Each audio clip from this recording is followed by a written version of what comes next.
Welcome back to another episode of the CFT Fitcast. It's just me and Matt today. We are going to talk about the Open. Last week we kind of brushed up on it, talked a little bit about it, but today we're going to talk more in generality of how to prepare for the Open in terms of movements, what to expect in terms of standards, and some general things you can do over the next few months to really prepare for that 5-week assault, what we call a fitness assault. So let's start with probably I think one of the more important things that is generally ignored, which is barbell cycling. I think barbell cycling is something that people don't really understand what it is. They don't really understand how to do it. They don't understand how to get better at it. And that's something that I think we can give them a little bit of information on. Matt, you're our barbell guy. What do you think? Let's talk a little bit first about what barbell cycling is, what the definition of barbell cycling is, and give us some tips and tricks on what you think people can do sight unseen to improve their barbell cycling. Well, I think a more relatable term for barbell cycling is touch and go. Touch and go reps. I know we're all familiar with what touch and go means. For example, touch and go power snatches. You do your power snatch, you drop down, touch the floor. As soon as you hit the floor, you go back up for another rep. It's very fast. It's very metabolic. It burns, and nobody seems to enjoy it, except for me, but only because I found a way to make my movement more efficient. And this is where efficiency really comes into play in the regards of working on mechanics and technique. Essentially, when it comes to touch and go or barbell cycling, any type of barbell movement, specifically Olympic lifts, is what I consider barbell cycling. You don't really barbell cycle squats or anything like that, presses. Oh, you're technically squat cycling. Yeah, technically. So working on mechanics, and what made it helpful, more easier for me to do, is drilling down the technique of the clean and of the snatch. And whenever I was going heavy, or when I'm going heavy on my snatch, I still put the same emphasis on technique, just as I would if I was barbell cycling. And what I found that during barbell cycling, it's a much lighter weight, so it's easy to move it. However, the first thing to give seems to be everyone's lower back. So if you can just remember to keep the barbell close, just like you do when it's a 1-rep max, then that's a lot less leverage on your low back, and you're creating a more neutral position with the barbell. You're more spreading out the work throughout your body versus just hammering away at your back. We've all seen the ones that just bend over with straight legs and just rip the bar off the ground with their back and their shoulders. Talking about power snatches here. And that's not very efficient. Efficiency, the definition of that is being able to do more work over time. And if your technique isn't efficient, then you're not going to be able to do a whole lot of barbell cycling or touch and go reps with a super duper lightweight without blowing up. So I think the one thing that can help you off the get-go is start over, get an empty barbell or a PVC pipe, and you need to memorize the pattern that you need to take to do a snatch or a power clean. Just like before you drive fast home, you memorize the route. I know in Kentucky we had a lot of back roads, and I didn't drive fast, like 55 and a 30, until I lived there for a year or two, and I just knew the roads like the back of my hand. I knew where the deer were going to be. I knew where the blind curves were. I knew where people cross over the double yellow line. You develop a memory for it. Same can be said for developing your power clean, your power snatch, especially in a barbell cycling pattern or touch and go pattern. It's all about efficiency and memorizing the pattern. Okay, so basically, crawl before you walk before you run. Doesn't matter how strong you are. Yeah, it's more of a technique thing. What are those things called? Where you flip through them and it makes a cartoon move? Animates a cartoon? Yeah. Dean, what are those? Those Dean, use your flip mic. books or whatever. I don't know. Oh my god. Anyway, that's what it should be like. It should be like I bet Vinny like a PowerPoint or a live stream or a flip book where I flip the page and every single rep looks the exact same. Same can be said for wall balls. People that start falling apart on wall balls, leaning forward, using too heavy of a ball, their wall balls start to fall apart, and they can't do 20, 30 reps at a time. They only do like 5 or 10. Yeah, no, I mean, we used to train the same way with golf, right? Before you ever took a full swing, especially in practice, warming up for the day, you might start your swing at 9 to 6. So you're just going back a little bit and then following through a little bit, and then a little bit longer, and then a little bit longer, and then until you've got that full swing range of motion down. But you're checking their positions at that short swing first to make sure you're not going to be off here because by the time you get here, you're way off, right? So the same thing could be with barbell cycling when you're first practicing or when you're warming up. Practice some barbell cycling with an empty barbell, right? Start with just real slow, just a high pull. Yeah, same concept. Apply, do a hang power snatch instead of full from the ground. Right. Practice the halfway point, getting the hips to extend, pulling the bar close, punching it overhead, replicating it over and over and over. And every rep looks the exact same. Before you, for example, like he was saying, go short swings, work from the hang. Before you're ready to go long swings, going from the floor. Yeah, when I used to practice a lot, I used to do barbell WOD, but one of the biggest things we would do as part of our empty barbell warm-up, especially for me, I developed my own warm-up over time, was I would start with the high hang, and I would just pop that bar. I was just, scarecrow. So I'd practice scarecrow, 5 scarecrows, then 5 hang, power, whatever, power cleans, power snatches, depending on the movement of the day. If I was doing snatches, then I put the bar on my back, do 5 overhead presses. So I'm getting that full activation and lockout, making sure I know where that barbell should be, where it should be naturally. And then I would work it to my knee, same thing. And then work it to my shin, same thing. But it always started at the high hang position. So I always started with the easiest movement, and I always started with 5 scarecrows, making sure that bar is super tight, right? And so I think there's that development. But it took me months of practicing that every single day as part of my warm-up before I was able to translate that into barbell cycling. Yeah, we talked about that 2 or 3 episodes ago when we talked about the 10,000 hour rule. Yes, the intent. So Practicing with intent. if you're trying to retrain a pattern, it's going to take a little bit longer because now you're trying to fight bad habits.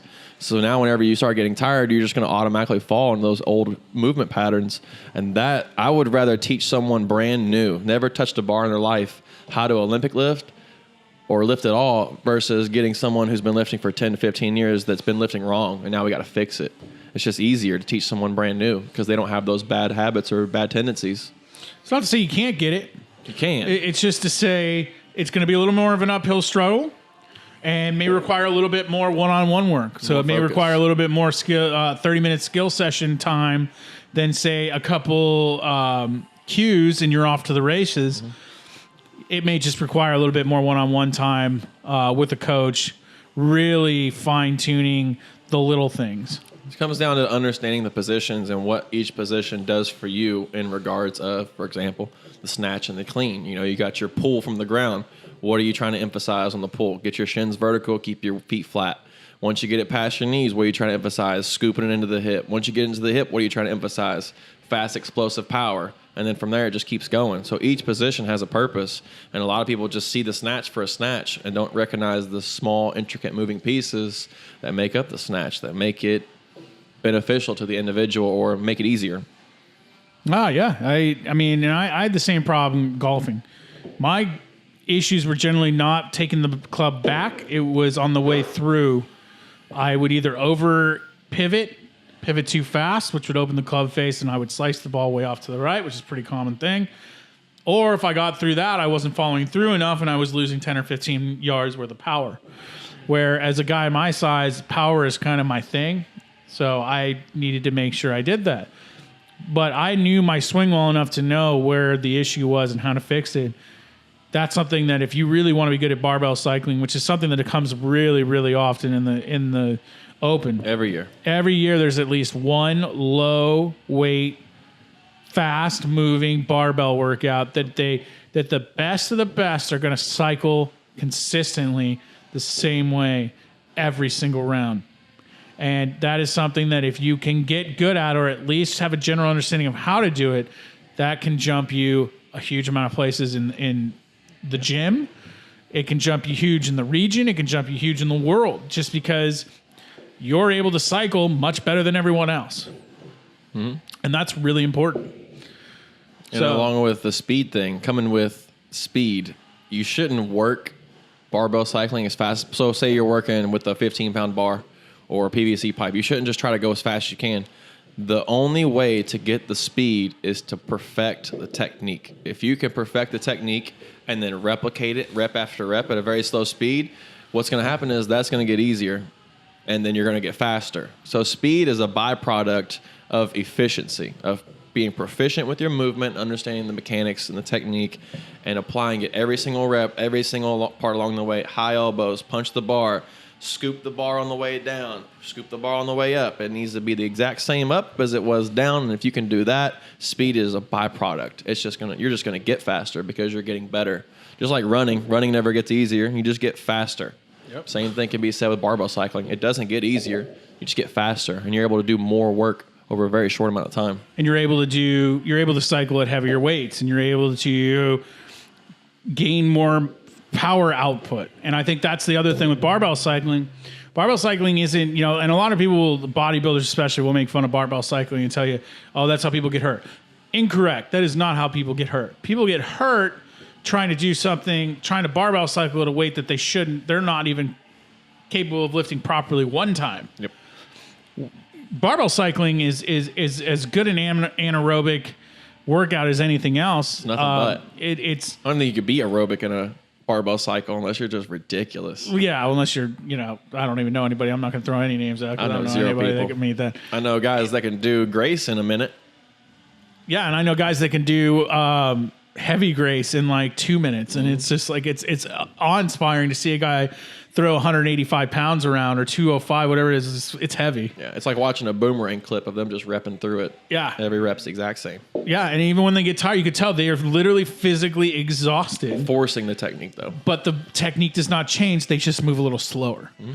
And that can be translated into everything we do here.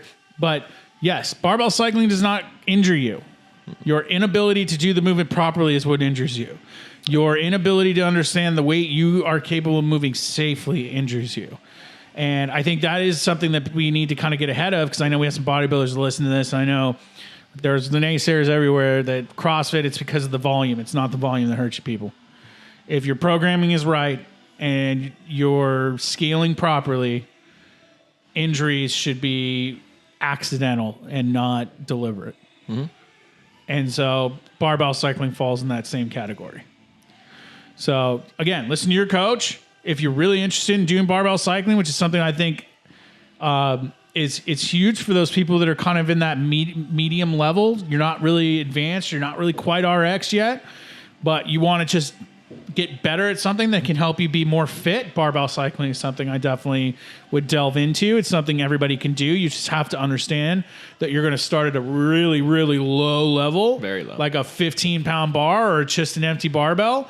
And you might stay there for a while, and it might just be something that you incorporate in your warm-ups before you work out, like I did. Idea. Until I got pretty good at it, and then I was barbell cycling my whole way up. I was cycling the whole way up the ladder until I got to the weight I was going to do for my sets. Mm-hmm. And that's something that's really important. So now that we've kind of gotten that one out of the way, I think the other thing that people don't really understand or don't take into consideration, if you're brand new to the CrossFit Open, allow me to invite you into the world of the pain cave. These workouts are going to, and a combination of the workout, the adrenaline, and how they're written, you will work harder than you have ever worked in your entire life for that amount of time. Your lungs will be on fire. You'll feel like somebody punched you in the chest. You'll feel like you went 10 rounds with Mike Tyson. Whatever the analogy is, you're going to feel pretty god-awful at the end. And then it's not because you're out of shape. It's because the workouts are written to push you to your absolute limit. It is pushed to test you, to test how far you can go. Rich Froning is feeling the same way you do. He's just built to handle it a little better. So aerobic capacity, understanding pacing, understanding that in 20 minutes, what can you do in 20 minutes? It's going to be different than the person next to you. If you're working next to somebody like, who's a good example of this? AJ. If you're working next to somebody like AJ or Emma is a perfect example. If you're doing wall balls next to Emma, unless you are Emma, Or burpees. Unless you are Emma yourself. If you don't know Coach Emma, you can ask around. It's damn near folklore at this point. She's going to run circles around you, and that's okay. She knows how far she can push herself when it comes to wall balls. She knows she can do sets of 10 or 15, and all the time. Every time. Literally all the time. Every time. So if it's a wall ball workout, she's going to laugh and joke and be all excited. Everybody else is going to want to cry. because she knows she could do sets of 15. It's 150 wall balls. She knows it's 10 sets. She knows she could do it in 7 minutes. Yep. If you're new to it and you don't know, I recommend finding out. I recommend looking up the most common workouts, the most common movements. Thrusters. And knowing and figuring out what can you do in sets every single time, no matter what. It's all about understanding yourself and your pace. Yep. What are you capable of doing? And if you've never done the CrossFit workout before or an open, then what you can prepare yourself for is learning what you're capable of doing. Maybe do 5 rounds of 10 reps. Go back to old school bodybuilding style. Like I tell people all the time, I want to get better at wall balls. 3 sets of 10, Yep. a little extra heavier on the wall ball, 10 reps unbroken. Work on that. Yep. Take as long of a break as you need. Yeah, it's as little as 30 reps a day or 30 reps every other day. I mean, you can't. It's volume, right? So it's what we just said. Volume can't hurt you if you're not doing it wrong. But again, 30 reps is not going to hurt you. It's not enough to activate some sort of overuse injury. No. Unless you just did 150 wall balls before that, then yeah, it's probably not a good idea to kick up a heavier wall ball and kick another 30 into gear, right? Be smart about it. Obviously, don't do it on a day you just did 1,000,000 wall balls. Yeah. But, the whole idea of aerobic capacity is broken down into 2 things. If you came to our seminar, which will be this Saturday, but as we release this, will be last Saturday. What time? Noon. So it was a noon class on this Saturday coming up, but as we release this, it'll be Tomorrow. Yeah. At noon. No, it'll have been a week before. Because it's this Saturday coming up and we release this a week from Friday. Well, hope y'all had fun at the... It'll have already passed, and I'm sure you had a great time, and I'm sure you put all the money into my tip bucket, not Melissa's, because I'm such a better coach. But, yeah, all joking aside, aerobic capacity, what we talked about, and is what we're going to kind of rehash here on a much more skin-deep level, which is... So confusing. No, yeah, everybody's confused on dates. We're looking around. What the Shit. What we talked about, we haven't talked about it yet. Yeah. So, if you took the class, this is going to be a rehash for you. Understand what you can and can't do. Okay, so understanding your body's capabilities. I can't tell you how many times I've coached somebody during the open as their judge and gone, how many handstand push-ups can you do in a set? Oh, like 9. Oh, that's awesome. Yeah, so I was thinking I'm going to do sets of 9. No. You have to do 90 handstand push-ups. You think you could do that every set for 10? Well, I can do 9. No, guys. If you can do 9 handstand push-ups in one set, one time, that means you need to be doing sets of like 3 or 4. Right? And do it consistently with short rest. Yeah, managing fatigue. What happens when you do a set of 9, Matt, and your max is 10? Well, my last one's probably going to look like a worm. And I'm going to get up and shake my arms out for a little while. And I'll probably do another one. And then after that, I'll probably do sets of 5. Because I can't do 9 anymore. If you're not already feeling like you're going to throw up, right? Yeah. Is that the scaling on that usually? Speak up into the mic. 30%?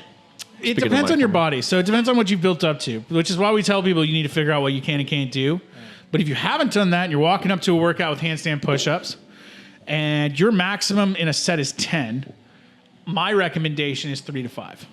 Is half or less and have a measured rest period. Yep. So if you're going to go on the high side, you're going to go to 5, that rest period should be slightly longer than if you're doing sets of 3. So say if you're doing sets of 3, I would say there should be a 5-second rest period tops. It's fall down, shake your arms off, and kick back up. That is literally all you have time for. If you're doing sets of 5, it's fall down, watch the clock for 5 seconds as you shake your arms out, and then kick back up. So there's a little bit of a longer break, but again, anything more than 10 seconds, your body is not helping you anymore. Your body's not recovering because you've gone in what they call an anaerobic state. When you go into that anaerobic state, it takes 30 to 45 minutes to fully recover that engine. So anything more than 10 seconds, it's just mental. It's just mentally you're thinking you're feeling better, but all it is really just a mental break, which is why we've preached for so long now, you need to get really comfortable being uncomfortable. Because it is not your body telling you that you need more rest. It's your brain telling you it's uncomfortable and doesn't like it and wants you to rest more. So it's the same thing. You need to kind of understand your limits, and you need to understand what you can do consistently on short rest, because that is the difference. I've watched people jump out and they're crushing it for 75% of a workout. And that last 25%, the people who paced it right blow right by them because they have not stopped, or they have very little varied on their pace, while the other person has completely crashed. Yeah, there used to be me on my 2-mile run for the Army. We'd all line up on the same line, 3, 2, 1, go. There'd be 100 people take off. I'd be about halfway close towards the back, and then on the way back, I'd pass up at least 30, 40 people. Right. Because they just all took off way too fast. They don't understand their pace. It's better to start slow and then work your way into your pace versus work fast and then work back into your pace, because your pace will be a little bit slower if you went from max to your pace versus slowly incrementing your way up to your pace. That way, about 50%, 60% through the workout, you know how much harder you can go. Right. And you know the last minute you can really push those reps, because that's where people start falling off and start stopping way too soon. It's essentially like catching a wave, right? So like you can try to catch that wave, but if you didn't get into the right groove, you either got out too fast, you lost the wave, or you jumped out too slow and the wave's gone. Mm-hmm. You have to kind of start at that pace. You have to understand your body well enough to know, if I start at a pace, can I keep that groove, right? Because getting in a groove is just as powerful mentally as going slow, because if your body's in a good groove mentally, your brain isn't going to be yelling at you to take more rest, because your body's going to be like, oh, I'm comfortable here. Now, granted, we want to over time incrementally grow that Capacity. uncomfortable pace, right? So where that pace gets more and more comfortable, even though we're pushing harder and harder.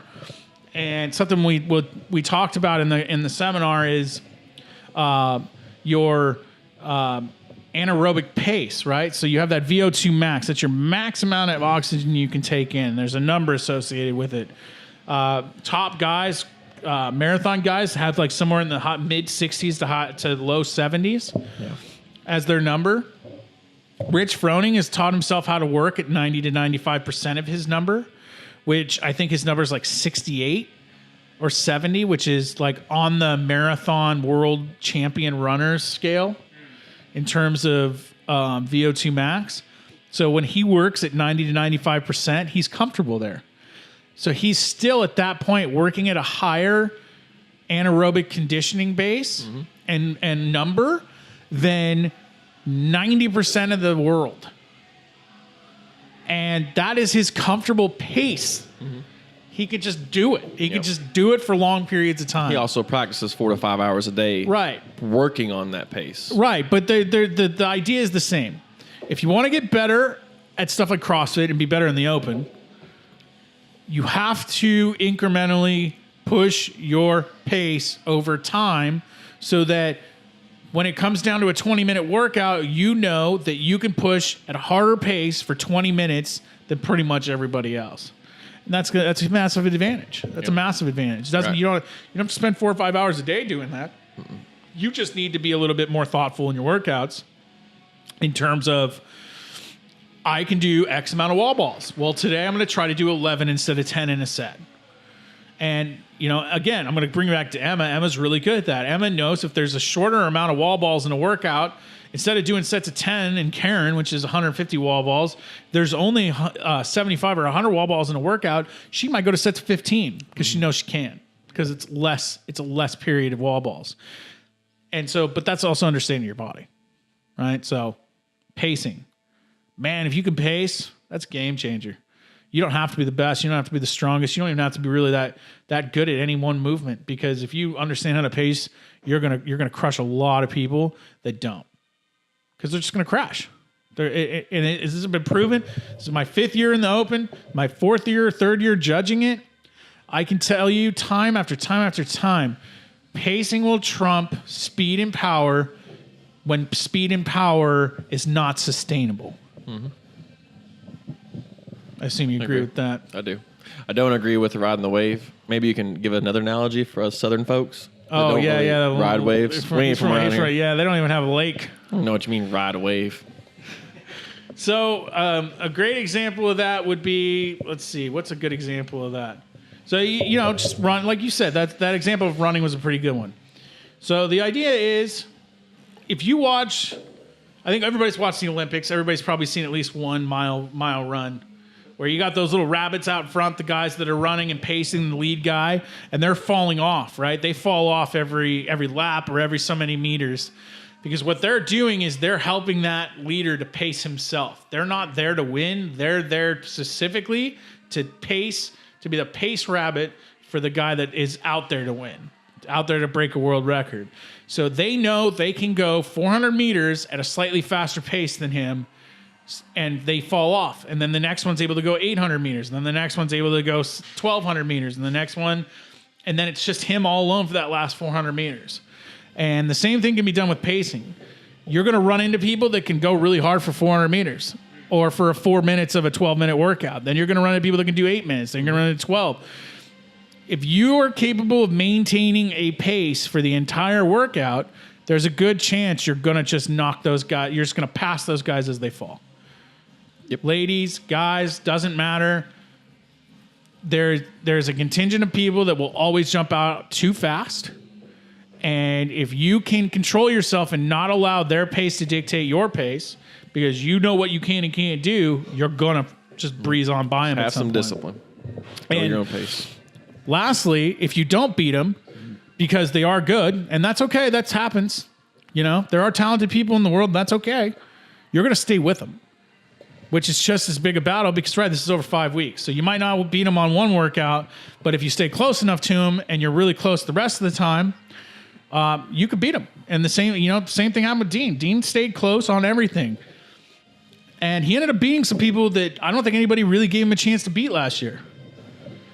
And that's because he just kind of did his thing and he paced it out every single week and he stayed close all the time. And the opportunities he had to beat somebody, he did. But it wasn't because he was just massively more talented or stronger than them.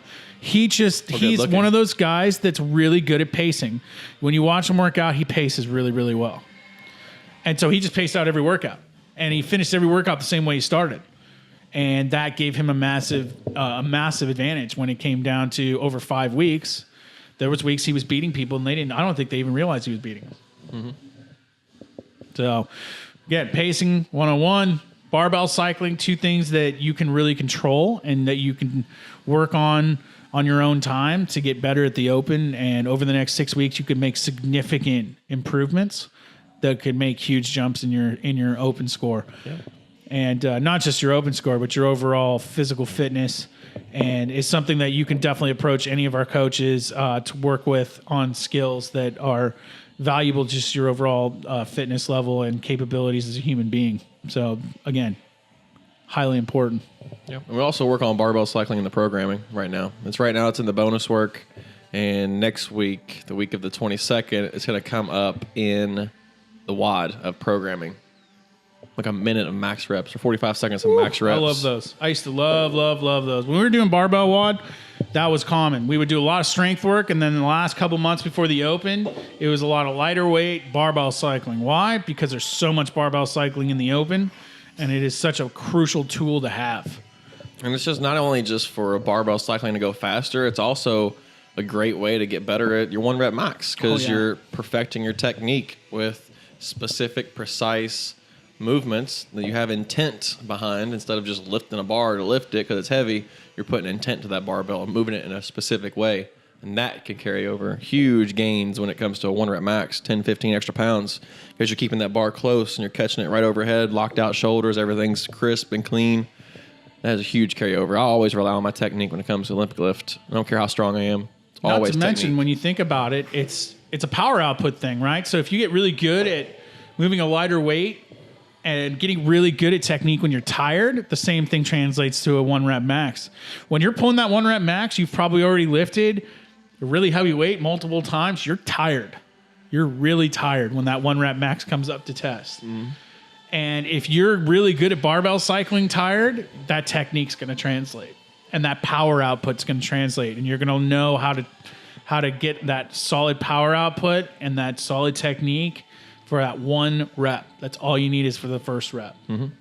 Instead of 15 reps or whatever the number is that you're cycling. Yep. Man, that was good. I think those are the two vital things people need to know Yeah. in terms of the CrossFit Open. Make a huge difference. If you came to the seminar, thanks. Appreciate it. I know Matt will be doing a barbell cycling seminar, so look forward to that. And we should have seminars lined up almost every weekend, all the way up leading to the Open. So keep an eye out for that.